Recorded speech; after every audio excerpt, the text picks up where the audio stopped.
The novice and a professional. How can you tell the difference between a novice romance scammer and a professional one? Well, it's easier than you think. Most times, a novice romance scammer will often speak to you with little to no enthusiasm. It's like they're reading from a script. I'm a widow, one child, child is at boarding school, am on contract, and so on. They sound like they're reciting or reading it from a piece of paper, and it's very likely they are. Oftentimes, novice romance scammers copy and paste scripts that they read off of, which they find in various online groups run by scammers themselves. A more novice romance scammer will also be unprepared for your questions. Something as simple as asking their so called child's name, and they'll pause for several seconds while voice chatting with you to try and think of a name, or sometimes they'll even change the name of their child later on in your chat because they simply don't remember what they told you in the first place. The same can be said for where they're from. If they claim to be from, say, Dallas, Texas, but can tell you nothing about their city, or say they're from Dallas and it's July and they tell you it's snowing, it's a red flag and shows you the romance scammer doesn't know what he's doing. They also might insist on texting you and stating that they can only talk on the phone. It's forbidden to have a voice chat due to their job, or they're busy and texting is easier.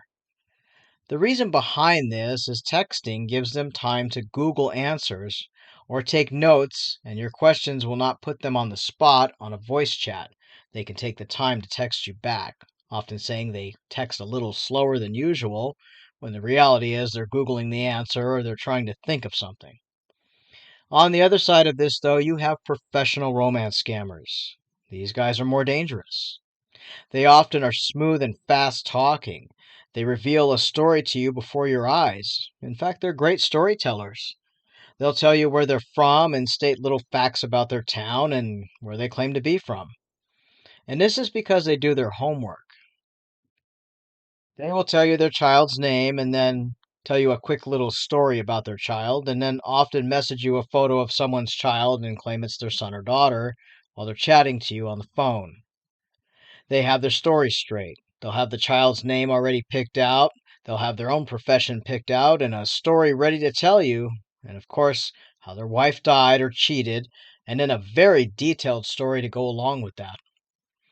These type of romance scammers are also quick to answer your questions because they've already created their personality, their storyline that they'll use on you, and they've likely used it on other target victims before and it's worked. These type of scammers are controlling. They will want you to call and message them all the time. Tell them where you are and answer their phone calls or they'll get upset. They like to keep tabs on you.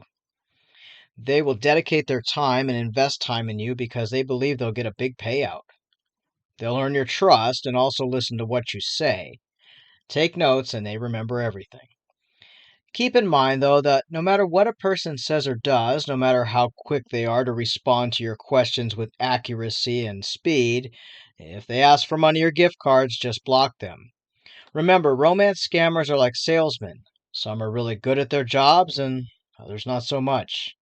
The top romance scammers have the answers you want to hear and remember everything. But again, it comes down to you saying no to their request for money or gift cards, and never give your personal information to anyone, no matter what they say or how quickly they say it. Stay safe.